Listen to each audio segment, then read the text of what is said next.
మీ favourite serials ఇప్పుడు టీవీకి ముందే సన్ నెక్స్ట్ యాప్ లో మస్తుగా అందరికి ముందే చూడండి. ఇప్పుడు సన్ నెక్స్ట్ యాప్ ని డౌన్లోడ్ చేసి సబ్స్క్రైబ్ అవ్వండి.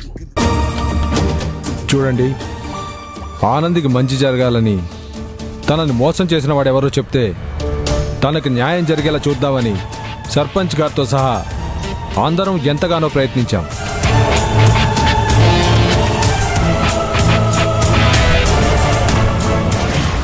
ఎన్నిసార్లు ఎన్నెన్ని రకాలుగా అడిగినా ఆనంది తన విషయంలో జరిగిన దానికి కారకుడెవరో చెప్పడం లేదు. కాబట్టి పంచాయతీ ఆనంది కుటుంబ విషయంలో ఒక నిర్ణయానికి వచ్చింది.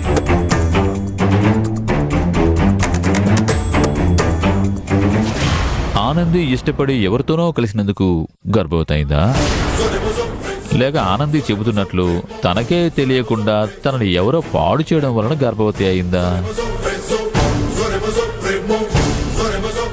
అదీ కాక ఆనంది అతను ఎవరో తెలిసి కూడా చెప్పకుండా దాస్తోందా? ఈ విషయాలతో పాటు ఆనంది ఎలాంటి తప్పు చేయలేదని నిరూపణ అయ్యే వరకు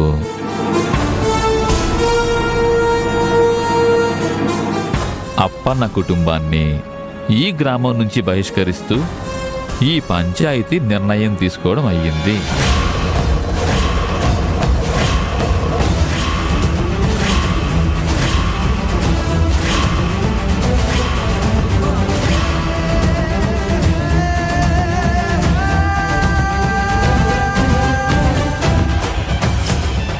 ఇలాంటి తీర్పు ఇవ్వడం అన్యాయం. అసలు భార్య పిల్లలు లేని ఈ సర్పంచ్తో కలిసి మీరు ఇలాంటి తీర్పు ఎలా చెప్తారు? మీ దృష్టిలో తప్పు చేసిన దాన్ని నేను. అలాంటప్పుడు నా కుటుంబం మొత్తాన్ని గ్రామం నుంచి ఎలా బహిష్కరిస్తారు?